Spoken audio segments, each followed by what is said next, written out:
hari abagabo ku isi badakoresha ubuzima bwabo biruka inyuma y'amafaranga, ntibiruka inyuma y'ubwamamare ndetse ntibiruka inyuma y'ibyishimo by'igihe gito, ahubwo bamara imyaka myinshi batoza ikintu abantu benshi batajya batekereza. Batoza ubwonko bwabo kugeza aho bashobora gukora ibintu benshi batekereza ko bidashoboka. Aba bagabo bashobora kwihanganira ububabare abantu benshi badashobora kwihanganira mu masegonda make. Bashobora kumara amasaha menshi bicaye batuje batavuga ijambo na rimwe. Iyo abantu bababonye bwa mbere batekereza ko ari abakinnyi ba filime, abandi bakeka ko bafite amabanga yihariye, ariko ukuri kurushaho nuko ibyo ubona byose bitangirira ku mwana muto cyane. Umwana ubyuka kare cyane agakora imyitozo ikomeye kurusha abandi, mu gihe abandi bana bakina umupira. Aba bo baba bari gukubita ibiganza ku mabuye, mu gihe abandi bana barira iyo baguye. Aba bo bigishwa kongera guhaguruka, bakongera ndetse bakongera inshuro nyinshi kugeza igihe ububabare bubaye inshuti yabo.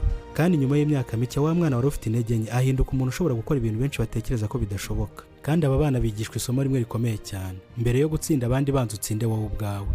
Iyi ni inkuru ya Shaolin, inkuru y'abantu bamaze imyaka irenga 1500 bashakisha imbaraga nyakuri. Hashize imyaka irenga 1500 mu misozi y'Ubushinwa hubatswe urusengero rwitwa Shaolin Temple. Nta muntu n'umwe wari uzi ko uru rusengero rugiye guhindura amateka. Mu ntangiriro hari ahantu ho gusenga no gutekereza, ariko uko imyaka yagiye ishira abamonko baho bahuye n'ikibazo. Bamaraga amasaha menshi bicaye batekereza, imibiri yabo ikagenda icika intege. Nibwo batangiye gukora imyitozo kugira ngo umubiri n'ubwenge bikorane. Ntibari bazi ko ibyo batangiye bizahinduka imwe mu myitozo izwi cyane ku isi, ndetse kugeza uyu munsi izina Shaolin rizwi mu bihugu bitigeze bigera mu Bushinwa. Kandi nk'uko tumaze kubibona, ikintu gitangaza abantu benshi nuko bamwe batangira bakiri bato cyane, mu gihe abandi bana baba bari gukina, abo baba bari gukora imyitozo. Bigishwa discipline, kwigenzura, kwihangana no kutava ku ntego. Kuko kuri Shaolin imbaraga nyakuri ntizitangirira mu maboko, ahubwo zitangirira mu mutwe. Aha niho isi yose batangarira. Hari imyaka n'imyaka yo gukora imyitozo imwe buri munsi: gukubita ibiti, gukubita imifuka yuzuyemo umucanga, gusubiramo igikorwa kimwe inshuro ibihumbi. Abantu benshi iyo babibonye batekereza ko ari toca, ariko kuri bo ni inzira yo kubaka kwihangana, kubera ko bizera ko umuntu acika intege mu mutwe mbere yuko acika intege mu mubiri.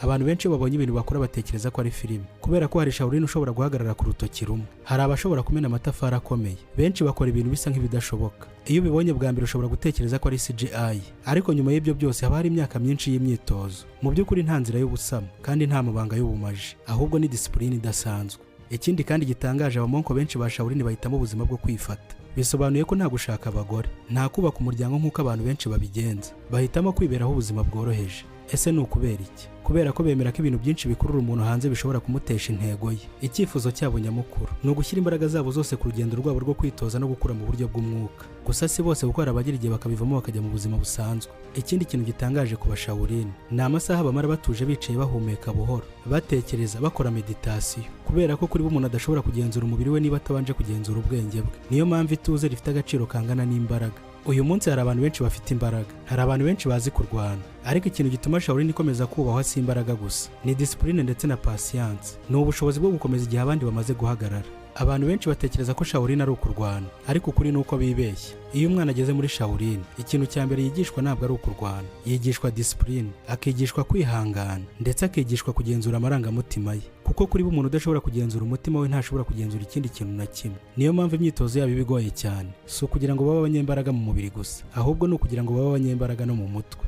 Ukireba mu Shaolin bwa mbere ubona umuntu ukora ibintu bidasanzwe, ariko iyo witegereje neza kurushaho ubona umuntu ushobora kwigenzura. Kandi ahari niyo mpamvu abantu benshi bakomeza kububaha, kubera ko intambara ikomeye kurusha izindi zose atari iyo kurwana n'abandi, ahubwo niyo kurwana n'intege nke zawe bwite. Abandi bitoza ngo batsinde abandi, Shaolin bo bitoza kwitsinda bo ubwabo.